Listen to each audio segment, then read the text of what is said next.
आज का हमारा टॉपिक है कि क्वालिटी। आज हम क्वालिटी के बारे में बात करेंगे। शिपमेंट में बहुत बड़ा रोल निभाता है क्वालिटी। क्वालिटी होता क्या है और क्वालिटी से शिपमेंट पे क्या इफेक्ट पड़ता है, आज वो हम जानेंगे। कि जब भी कोई शिपमेंट जाती है या जब भी कोई सैंपल जाता है, सबसे ज़्यादा इंपॉर्टेंट होता है कि उसकी क्वालिटी बहुत अच्छी होनी चाहिए, और वो क्वालिटी स्टैंडर्ड तक नहीं है जो बायर को चाहिए, तो शिपमेंट या सैंपल कुछ भी होगा, रिजेक्ट हो जाएगा। तो हाँ, हम जानेंगे कि इसको कैसे चेक करते हैं। किसी भी क्वालिटी टीम के लिए उस सैंपल को चेक करने में वो क्या क्या चेक करेगा, वो उसके अंदर सब कुछ आ जाता है। क्वालिटी चेक करने के अंदर में वो एक एक चीज़ उस गारमेंट का सब कुछ चेक करेगा। उसके अंदर वो मेजरमेंट से लेके उसके हैंडफिल से लेके उसके स्टिचिंग और कंस्ट्रक्शन, जितना चीज़ होता है उस गारमेंट का, सब कुछ उसी क्वालिटी के अंदर आता है। और क्वालिटी टीम और क्वालिटी चेकर और क्वालिटी कंट्रोलर जो होता है, क्यूए, क्वालिटी एनालिस्ट जो होते हैं, ये जितने भी होते हैं, उनका यही काम होता है कि बायर को जो भी सैंपल जाता है वो अच्छी क्वालिटी हो जाए, जो कि एक ही बार में सैंपल पास हो जाता है। इसीलिए बहुत बड़ा रोल होता है एक क्वालिटी चेकर का या क्यूए का, कि एक फैक्ट्री में और एक बाइंग हाउस में, कि वो उसी के हाथ से पास होने के बाद कोई भी सैंपल आगे मूव करता है। जैसे फैक्ट्री में एग्जांपल लेते हैं, फैक्ट्री में एक क्वालिटी चेकर होता है जो सैंपल को चेक करता है, बारीकी से चेक करने के बाद उसको ओके करता है अपने लेवल पे। उसके बाद वो सैंपल को भेजता है बाइंग हाउस की क्वालिटी की जो टीम होती है, सैंपल चेकिंग की जो टीम होती है, उसको लेकर के वो फिर से सारे पैरामीटर के, बाहर के जितने सारे पैरामीटर होते हैं उसके हिसाब से सैंपल को चेक करता है। चेक करने के बाद वो देखता है कि सब कुछ ओके है, तो उसके बाद अगर वो ओके हो जाता है फिर उस सैंपल को बायर के पास फॉरवर्ड कर देता है, कुरियर चला जाता है बायर को। उस बायर भी उसी हिसाब से सैंपल आता है, अपने हिसाब से देखता है ओके दो जगह से चेक है, और बायर फिर उस पर सब कुछ ठीक रहता है। बायर उस सैंपल को ओके कर देता है। कुछ चेंज करने होते हैं तो बायर उस सैंपल कुछ कमेंट ले देता है, और बायर को लगता है कि नहीं इसमें कुछ चेंज होने होते हैं तो चेंज करता है बायर। ठीक है, तो क्वालिटी टीम का बहुत बड़ा योगदान होता है। बिना क्वालिटी टीम के कोई भी शिपमेंट फैक्ट्री से हिल ही नहीं सकती। ठीक है, तो बहुत बड़ा रोल होता है क्वालिटी टीम। अब एग्जाम्पल हम स्टार्ट करते हैं कि जैसे हमारा कोई भी सैंपल बनता है, तो सैंपल हमने बनाया, मर्चेंडाइजर ने सैंपल डेवलप करवाया। सैंपल डेवलप होने के बाद वो जब भी मशीन से उतरता है या मशीन पे होता है, तभी क्वालिटी टीम को, बड़े बड़े एक्सपोर्ट हाउस में हम नोटिस करोगे, आप अगर अब जाते हो तो नोटिस करना कि क्वालिटी टीम वाले को पता होता है क्योंकि ये सैंपल इस मर्जन का यहाँ पे लगा हुआ है, और हर बायर के हिसाब से क्वालिटी टीम बटे हुए होते हैं कि इस बायर का ये क्वालिटी टीम चेक करेगी। तो वो जब सैंपल बनता रहता है उसी के हिसाब से उस समय भी चेक करता है कि ये सैंपल उस हिसाब से बन रहा है कि नहीं, बायर के का जो स्पेसिफिकेशन है, जो भी बायर के रूल हैं, जो बायर ने इंस्ट्रक्शन दिए हैं, उस इंस्ट्रक्शन के हिसाब से सैंपल बन रहा है कि नहीं। फिर जब वो पीस ऑफ मशीन होता है, फिर उसके बाद उसको वॉशिंग के लिए भेजा जाता है। थ्रेड कटिंग होता है, थ्रेड कटिंग के बाद फिनिशिंग होता है, वॉशिंग फिनिशिंग सब होने के बाद फिर वो क्वालिटी वाले उस पीस को डमी के ऊपर डालते हैं। डमी के पे डाल के देखते हैं कि फिटिंग प्रॉपर आ रही है कि नहीं। जहाँ उसको करेक्शन करवाना होता है करेक्शन करवाते हैं, लेवलिंग करवाते हैं। ऐसा ना हो कि डमी पे गारमेंट बैठने के बाद एक साइड ऊपर एक साइड नीचे, प्रॉपर लेवलिंग करके और देखते हैं आर्म होल बैठ रहा है कि नहीं, गारमेंट प्रॉपर, कहीं से फलक तो नहीं रहा है, कहीं से कुछ प्रॉब्लम तो नहीं आ रही है। किसी बहुत तरह के प्रॉब्लम होते हैं गारमेंट में, तो किसी का आर्म होल फलक गया, किसी का हिप फैल गया, किसी का बॉटम लटक गया, बहुत तरह के प्रॉब्लम होते हैं, आप नोटिस करोगे गारमेंट में। तो ये सब कुछ परफेक्ट होके ही वो सैंपल बाइंग हाउस को जाना चाहिए, या फिर अगर बायर को डायरेक्टली कोरियर होता है तो बायर को डायरेक्टली कोरियर होना चाहिए। सारे चीज़ चेक करने के लिए वो कौन चेक करेगा? मर्चेंडाइजर चेक नहीं करेगा, क्योंकि मर्चेंडाइजर के अपने रोल बहुत होते हैं। तो उसके लिए फैक्ट्री एक क्वालिटी टीम बनाती है, और हर फैक्ट्री में क्वालिटी टीम होता है हर लेवल पे। अब ये मैंने आपको भी बताया कि ये सैम्पलिंग के लेवल पे होता है क्वालिटी वाले। उसके बाद प्रोडक्ट्स ऐसे ही जैसा सैंपल का होता है, क्वालिटी वाले सैंपल को चेक करके बाहर के पास भेजते हैं, वैसे ही प्रोडक्शन क्वालिटी टीम पूरी होती है। उसमें दो बड़े बड़े फैक्ट्री में कम से कम 5-6 लोगों की क्वालिटी टीम होती है, और बायर आता है, सारा रिपोर्ट उन्हीं से मांगता है कि ये जो शिपमेंट बन रही है मेरी क्वालिटी के हिसाब से बन रही है कि नहीं, कि उनको सारा पता होता है। वो बाइंग हाउस के जो टीम आते हैं, बाइंग हाउस के जो क्यूए आते हैं, उनको पता होता है कि इनका ये क्या चेक करते हैं और गारमेंट में क्या क्या चीज़ होनी चाहिए।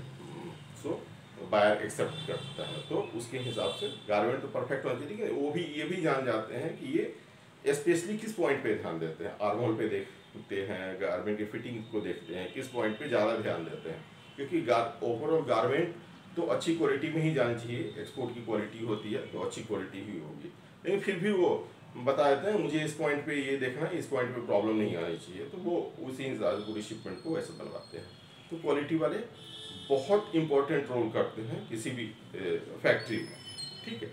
अब लेवल क्या क्या होता है, कहाँ कहाँ क्वालिटी वाले होते हैं। सैम्पलिंग का हमने बता दिया, क्वालिटी वाले सैंपल चेक करके सैम्पलिंग में भेजते हैं। प्रोडक्शन में क्वालिटी वाले कहाँ होते हैं, तो क्वालिटी वाले होते हैं, सबसे पहले स्टार्ट करते हैं, क्वालिटी वाले होते हैं आपके जो कटिंग होती है। कटिंग के टाइम में भी क्वालिटी वाले जो होते हैं वो देखते हैं कि कटिंग प्रॉपर हो रही है कि नहीं, क्वालिटेटिव चेक करती है। कटिंग के लेवल पे भी क्वालिटी ढंग से फॉलो हो रहा है कि नहीं, मतलब लेयरिंग उसको जितने टाइम में फैब्रिक को रिलैक्स करने के लिए दिया गया है प्रॉपर रिलैक्स हो रहा है कि नहीं, वो अपने रूल के हिसाब से टाइट रहते हैं, क्योंकि वो फॉलो, उनको सिर्फ क्वालिटी से मतलब होता है, ठीक है।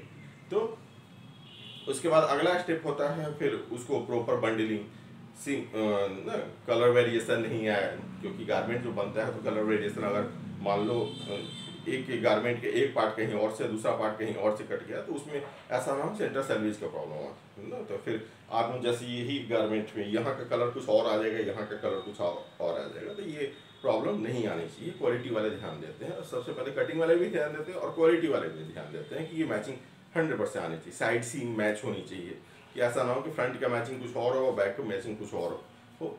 तो ये सब चीज़ क्वालिटी टीम के अंदर आती है, वो ध्यान देते हैं और वो इंस्ट्रक्शन देते हैं कि ऐसे होनी चाहिए, पूरी शिपमेंट ऐसे बननी चाहिए, नहीं तो शिपमेंट नहीं जाएगी। तो फैक्ट्री वाले का भी मेन एम होता है कि शिपमेंट जाएगी, ठीक है। तो क्वालिटी वाले इन सब चीज़ों पर ध्यान दें। जब स्टिचिंग होता रहता है, स्टिचिंग के स्टेज पर प्रॉपर वो हर पॉइंट पे अपने क्वालिटी चेकर को डाल देते हैं कि मतलब 10 पीस जो हर लाइन में दो बंदे क्वालिटी के चेकर जो होते हैं घूमते रहते हैं, देखते हैं स्टिचिंग का जो SPI सेट है, जो टेंशन सेट है, वो सब कुछ उसी हिसाब से हो रहा है कि नहीं ना, तो ऐसा नहीं पीस में पकड़िंग आ रही है, मतलब जो रिक्वायरमेंट हो उसके हिसाब से हो रहा है। SPI जितना सेट है, मतलब डेनिम के लिए जो SPI है, मतलब प्रॉपर होने चाहिए।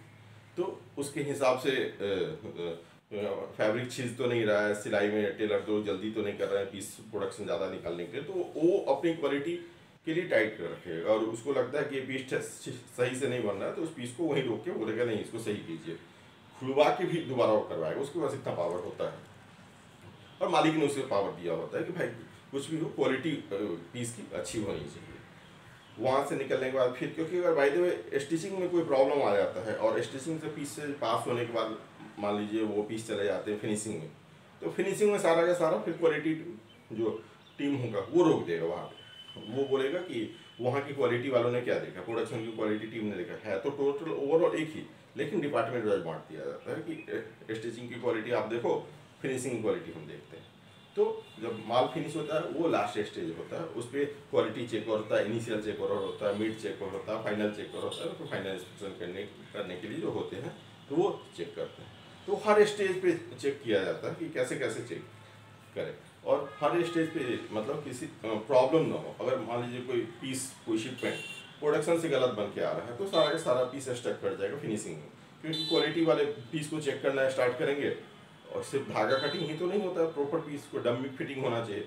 और जो भी चीज़ मैंने बताया है कि मतलब थ्रेड कटिंग, फिनिशिंग, पीस में कटफट नहीं होने चाहिए, मतलब होल नहीं होने चाहिए, किसी भी प्रॉब्लम नहीं, मतलब एम्ब्रॉयडरी है तो एम्ब्रॉयडरी प्रॉपर बैठ होनी चाहिए, एम्ब्रॉयडरी खुली हुई नहीं होनी चाहिए, जितनी चीज़ होती है एक सैंपल के हिसाब से प्रोडक्शन होनी चाहिए, ठीक है। 19-20 चलता है लेकिन बहुत ज़्यादा डिफरेंस कोई शिपमेंट नहीं जाती है। तो उसके बाद जब सारे पीस आते हैं तो कम से कम रैंडमली वो पीस चेक करते हैं, रैंडमली पीस चेक करने के बाद कितने पीस कैसे आ रहे हैं इंस्पेक्शन करते हैं अपने हिसाब से। वो पैक पीस में से भी वो लोग चाहते हैं तो इंस्पेक्शन कर लेते हैं। तो उसके बाद देखते हैं अगर सब कुछ ओके है तो फिर शिपमेंट पैकिंग होती है और फिर क्यूए इंस्पेक्शन करने आते हैं, तो क्यूए भी रैंडमली पीस उठाते हैं, उतनी क्वांटिटी उनका एक क्यूए लेवल सेट होता है 2.5 का, जनरली वायरली कहते हैं 2.5 का सेट होता है, तो 2 उसके हिसाब से पता है कि इतनी क्वांटिटी में इतने पीस उठाने हैं और इतने पीस में से इतने मेजर और इतने माइनर। क्रिटिकल तो एक भी पीस नहीं जाता, मतलब किसी पीस में होल है तो वो जाएगी नहीं, अगर क्रिटिकल अगर पीस मिल गया, होल हो गया, फटा हुआ पीस मिल गया तो नहीं जाएगी। ठीक, तो क्रिटिकल मेजर माइनर एक्सेप्टेबल है, मतलब इतने मेजर इतने माइनर चल जाएंगे ना, क्रिटिकल एक भी पीस नहीं। और मान लो किसी छोटे बच्चे के गारमेंट में शिपमेंट में निडल निकल गया तो वो सब क्रिटिकल में आ गया, तो वो सब शिपमेंट नहीं है, फिर दोबारा से उसको रीपैक किया जाता है, खोल करके फिर से मेटल डिटेक्टर थ्रू स्कैनिंग किया जाता है कि स्कैन होकर पीस पड़ जाए, जो वायर के इंस्ट्रक्शन है फॉलो हो, हर वायर का अपना अपना इंस्ट्रक्शन है। अब तो ये आपका क्लियर हो गया क्वालिटी टीम क्या क्या करती है। अब मैं आपको बताता हूँ AQL लेवल क्या होता है। ठीक है,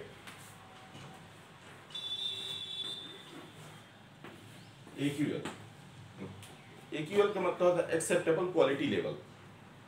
एक्सेप्टेबल क्वालिटी लेवल का मतलब है कितने पीस में से, कितने पीसेज में से कितने पीस माइनर और कितने पीस मेजर होंगे जितना तक एक्सेप्ट करेगी, मतलब इस स्टैंडर्ड तक शिपमेंट होगी तो इतना एक्सेप्ट कर देंगे, रेशियो निकल जाता है, पता चल जाता है कि इतने पीस परसेंटेज पीस अच्छे हैं तो एक्सेप्ट कर लेंगे, अगर प्रॉब्लम ज़्यादा आ गई तो फिर पीस रिजेक्ट हो जाते हैं। जस्ट एन एग्जांपल, छोटा एग्जांपल, आप चार्ट देख लीजिएगा, चार्ट बहुत बड़ा है, आपको मिल जाएगा, गूगल पे सर्च करोगे तो मिलेगा। जस्ट एन एग्जांपल मैं देता हूँ AQL 2.5 का। ठीक है, इसमें टोटल शिपमेंट क्वालिटी है, शिपमेंट है मान लीजिए 5000 पीस का। ठीक है, अब 5000 पीस में से जो चेक कर रहे हैं इसमें से सारा पीस तो इंस्पेक्शन वाले चेक नहीं करेंगे, तो उनका एक स्टैंडर्ड है 5 AQL में 5000 पीस में से वो 200 पीस निकालेंगे, 200 पीस निकाल के चेक करेंगे। ठीक है, अब 200 पीस वो चेक करेंगे, 200 पीस में से वो देखते हैं कि इसमें से जो 10 पीस मेजर हो सकते हैं, हाँ, और 11 पीस माइनर।